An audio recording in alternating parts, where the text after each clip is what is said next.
juicio, nadie con vocación de poder y nadie que sea un patriota dominicano que quiere ver ayuda a los demás va a decir que se deben interrumpir los programas de asistencia. Lo que se ha repetido constantemente es que estos deben hacerse de manera institucional, de manera transparente y que efectivamente tiene que haber los contrapesos que permitan que ahí no impere una discreción que muchas veces se convierte en, no vamos a decir necesariamente corrupción, pero sí ventajismo. Por ejemplo, te voy a poner un caso.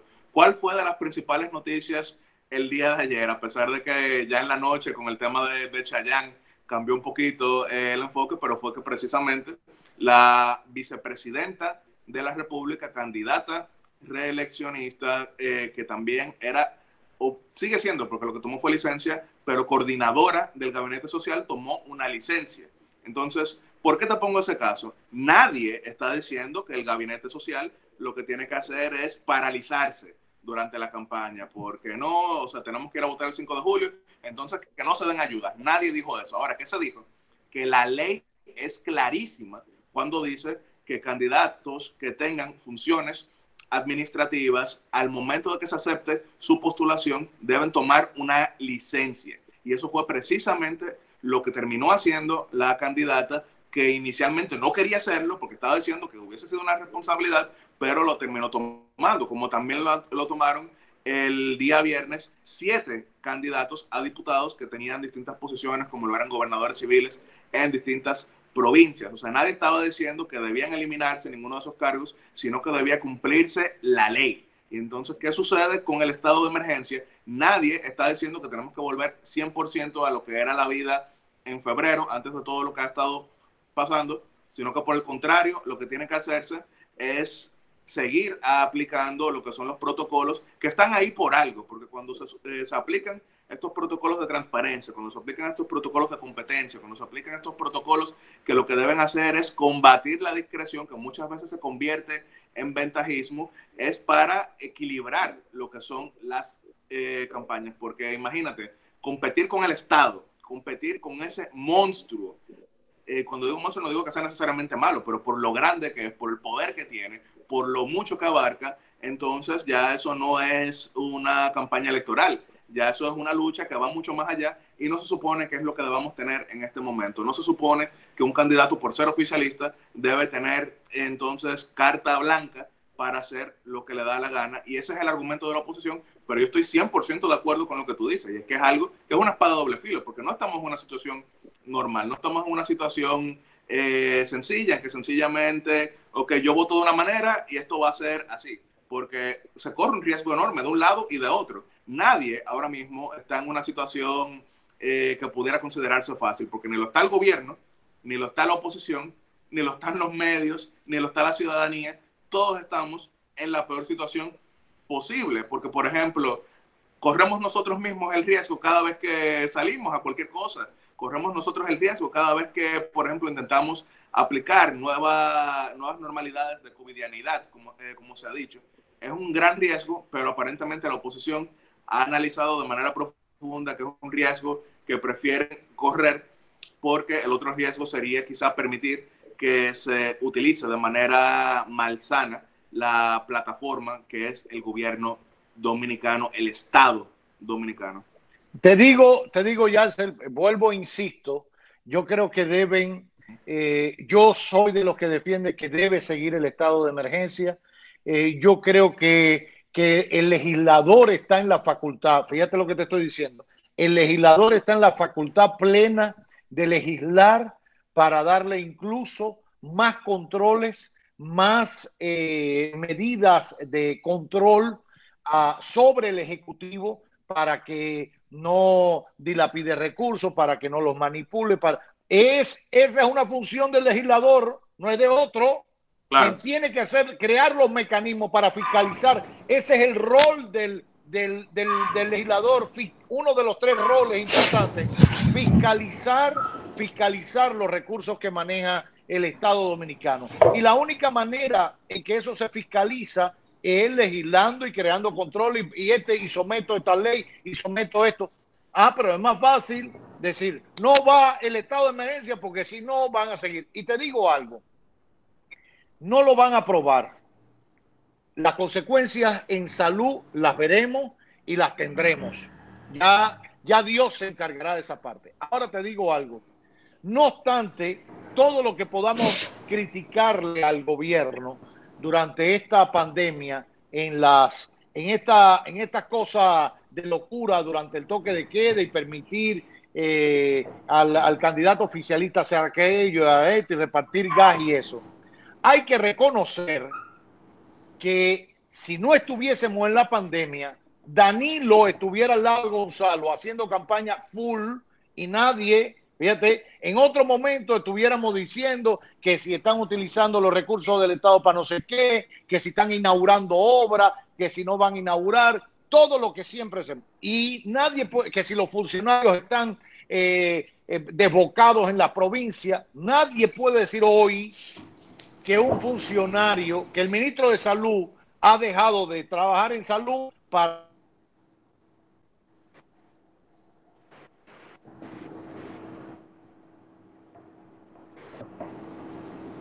Como que perdimos a nuestro líder, Cavada. Sí, creo que se nos fue el audio de Roberto.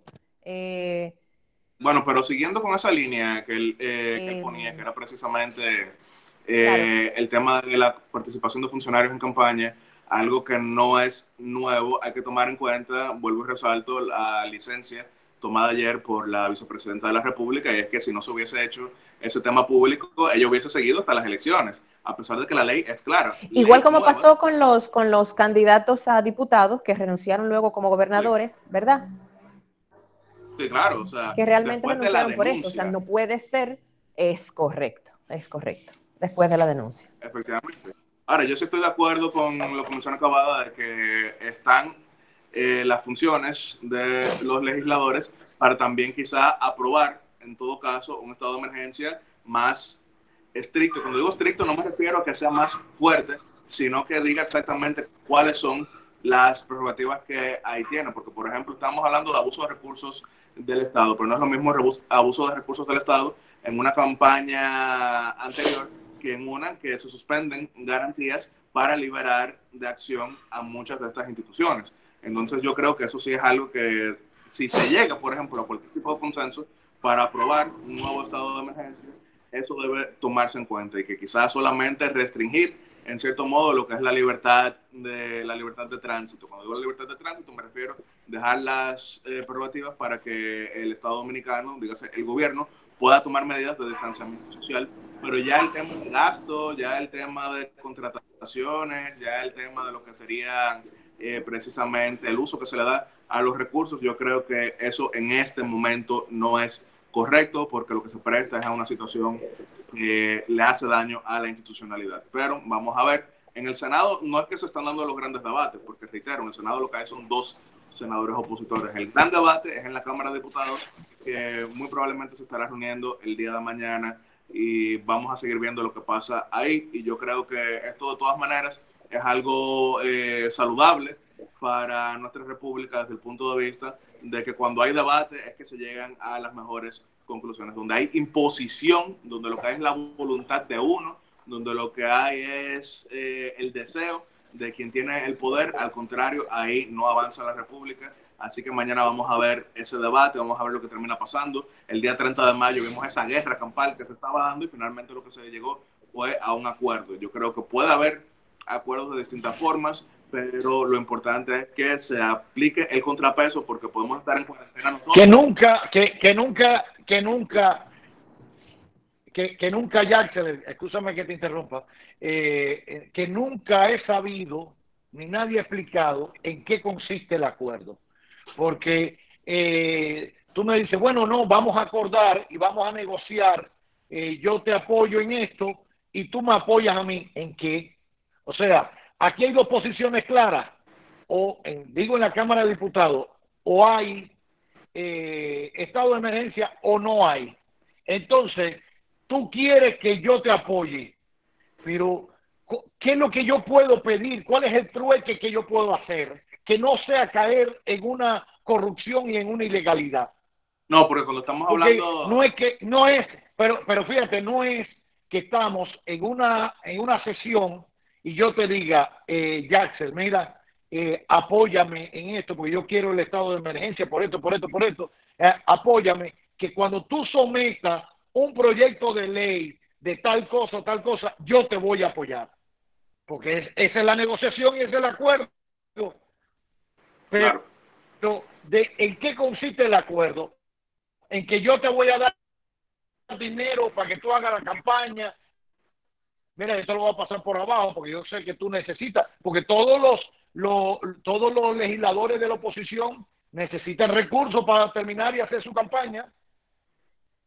¿En qué consiste ese acuerdo? Porque yo no entiendo. Hay distintos temas aquí, porque una cosa es un acuerdo entre la oposición en pleno y el gobierno en pleno. Otra cosa es un acuerdo de 2 o 3 legisladores de la oposición con el gobierno. Cuando lo que vemos son situaciones similares a esta última que acabo de detallar, innegablemente, inevitablemente surgen las teorías de que ahí lo que hubo fue un quid pro quo probablemente cercano a situaciones como las que tú mencionas. Ahora, cuando es la oposición en pleno y el gobierno en pleno, lo que hemos visto es que, por ejemplo, ¿qué pasaba el 30 de mayo? El gobierno quería 25 días de estado de emergencia extra y la oposición decía 0.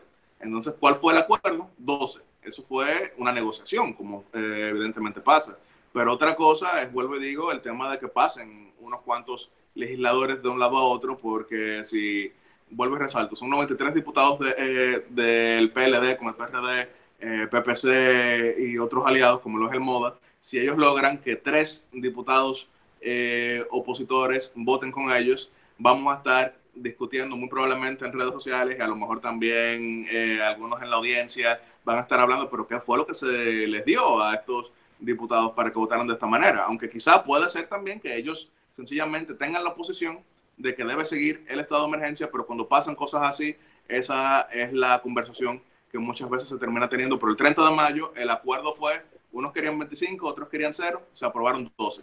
Eso fue lo que terminó pasando en la última votación. Vamos a ver lo que pasa, vuelvo y resalto, en la Cámara de Diputados, no en el Senado, donde ahí no hay mucho que hablar. Ahí la oposición no tiene gran margen de negociación, como si lo tienen en la Cámara de Diputados, que vuelvo y resalto. Para mí es algo muy positivo para la institucionalidad que se den los debates, porque de ahí yo creo que llegamos a conclusiones que son más abarcadoras y no se ve solamente como la voluntad de quien tiene el poder de manera coyuntural.